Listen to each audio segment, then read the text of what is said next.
senhor falou do FOSEM, que é um fundo que foi criado pelos parceiros do Mercosul, que é Foi. basicamente a Argentina e Brasil dão a maior parcela para financiar Certamente. projetos no Uruguai.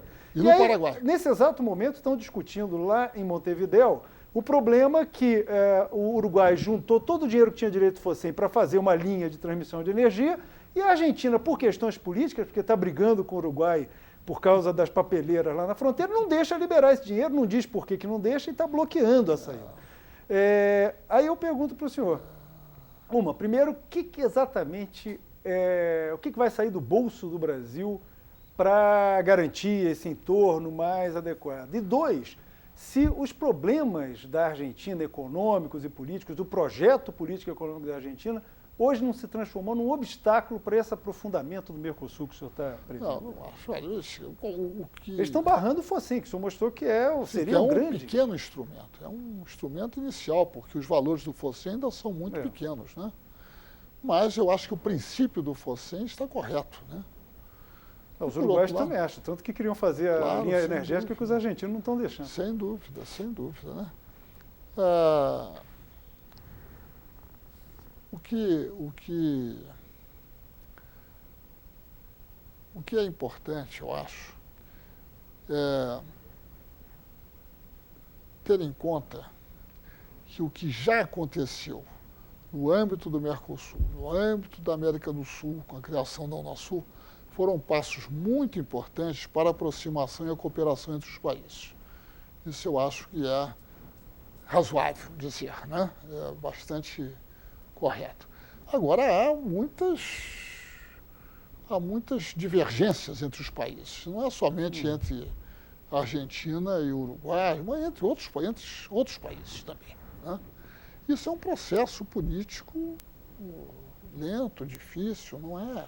Mas hoje a situação com o Brasil, que o presidente Lula tanto fez para que o Chávez entrasse, a própria Venezuela critica muito, né? Critica o quê? Critica o Brasil, um certo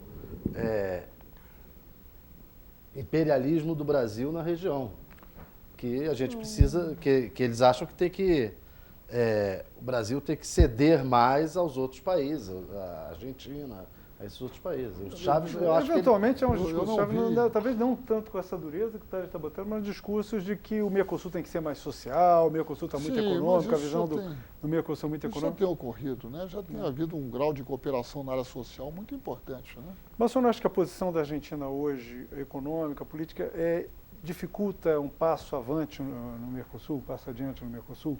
Nós vamos ter que deixar essa resposta para o próximo bloco, porque o nosso tempo agora acabou, nós vamos fazer um intervalo, voltamos daqui a pouco com o embaixador Samuel Pinheiro Guimarães, ministro de Assuntos Estratégicos.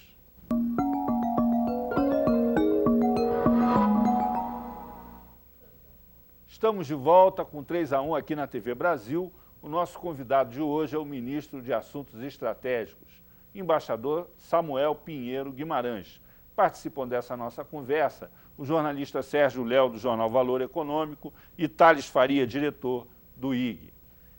Embaixador, essa questão da Venezuela entrar no Mercosul tem sido polêmica, o Senado fica enrolando, não aprova o ingresso da Venezuela.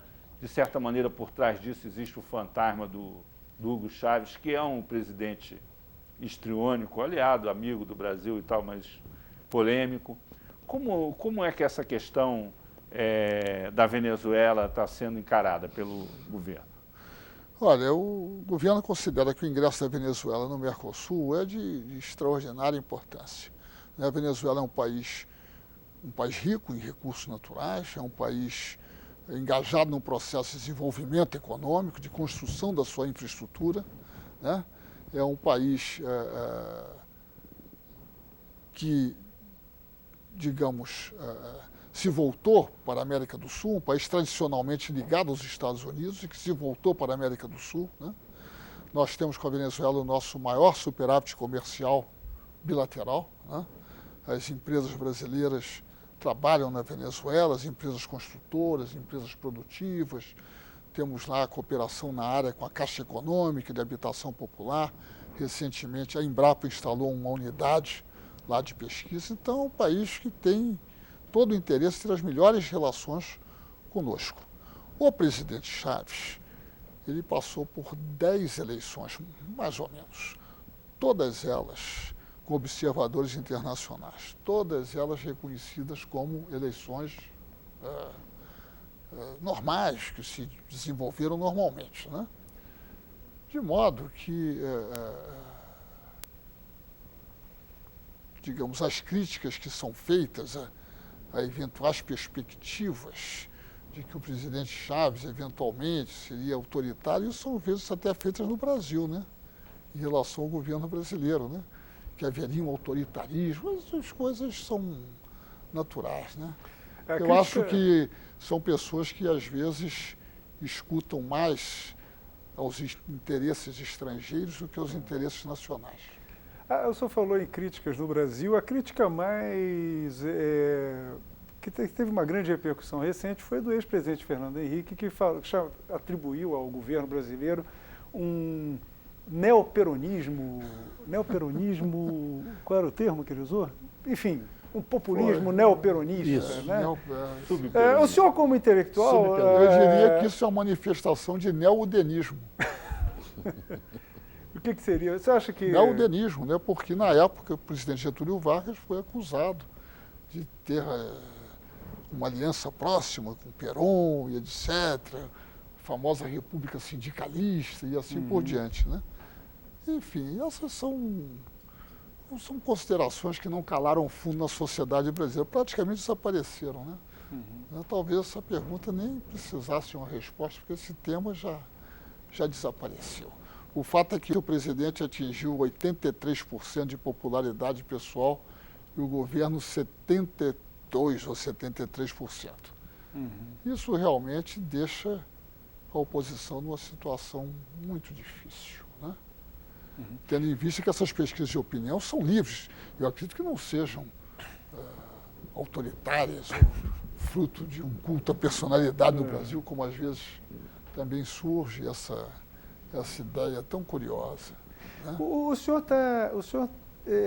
ocupa uma cadeira que nos últimos 3 anos teve 3 ocupantes.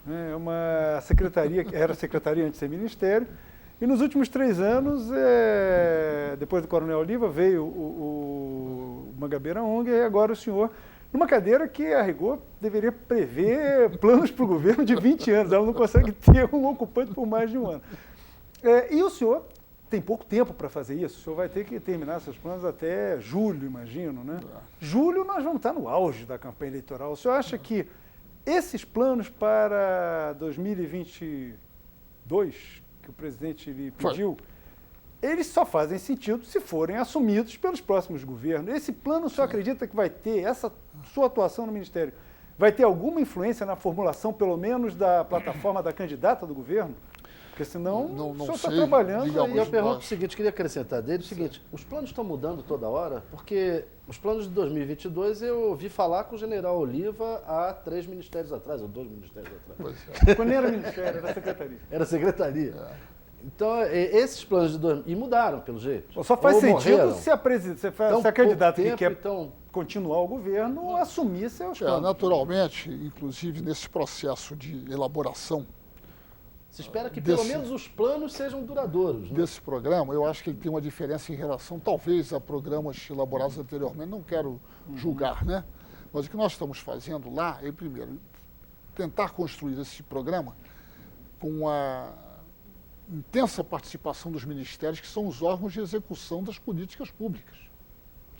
2, com a participação do IPEA, que é um instituto de pesquisas toda a capacidade, né, técnica, com a participação da Casa Civil, que é o órgão de coordenação dos ministérios, né? E depois fomos também... E cujo ocupante é a candidata à sucessão do presidente. Possível candidata. Né? Agora, o objetivo do plano é transformar o Brasil numa potência regional indiscutível, quer dizer, do país hegemônico da América Latina. Nós não queremos ser hegemônicos em lugar nenhum, né?